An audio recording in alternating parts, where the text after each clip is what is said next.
We will learn patella today.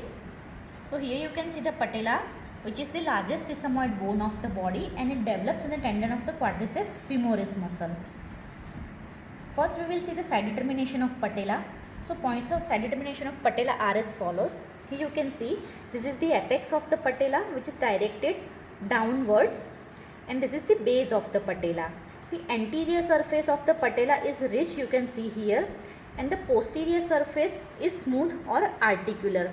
The lower one third of the posterior surface, which also forms the posterior surface of the apex, which is non-articular here.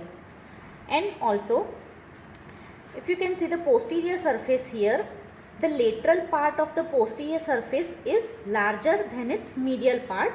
So if you put the patella on a flat surface, the larger lateral surface, it rests on the side of that patella. So here you can see the larger lateral surface of this patella, it rests on the left side.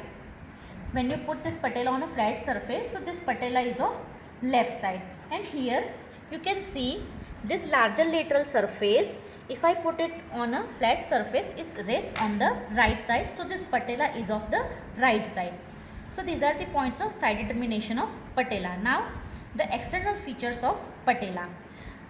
As you can see, the patella has an apex, a base, a medial surface, a lateral surface, the anterior surface, and the posterior surface.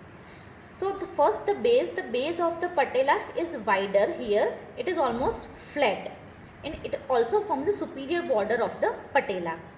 The apex, as you have seen in the side determination, it is directed downwards, and the posterior surface of the patella apex is rough and it is non-articular. Here the surfaces of the patella, the anterior surface of the patella is ridged, and here you can see the posterior surface of the patella, which is articular, and it is divided by this median ridge into two areas, the larger lateral area and the medial smaller area. And again, if you can see this medial smaller area, it is also divided by a ridge into medial and lateral portions, and this whole posterior surface is articular, which articulates with the anterior surface of the lower end of the femur to form the patellofemoral joint, which is saddle variety of synovial joint. Now the borders of the patella, here you can see this is the lateral border of the patella and this is the medial border of the patella. These two borders, they provide attachment to the muscles of the front of the thigh. So we will also see the attachments of the patella here. So here the lateral border of the patella, it provides attachment to the vastus lateralis muscle here. The medial border of the patella, it provides attachment to the vastus medialis muscle here, and the attachment of the vastus medialis muscle, it covers almost 2/3 of this medial border. Unlike this, the lateralis muscle, which is there almost up to the 1/3 of this lateral border. So here this attachment of the vastus medialis muscle, which is longer than the vastus lateralis, it prevents the lateral dislocation of the patella. It holds the patella here actually, and on the base of the patella there is attachment of the rectus femoris muscle in the front of the base, and behind the rectus femoris muscle there is attachment of the vastus intermedius muscle.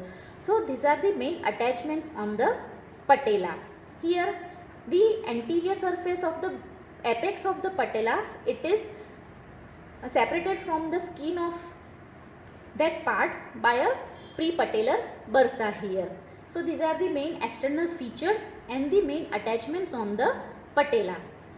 During development, sometimes the part of the patella is not attached or it fails to fuse with the rest of the patella, and at that time patella has two parts. So that type of patella is called the bipartite patella here. So these are the things you have to know about the patella.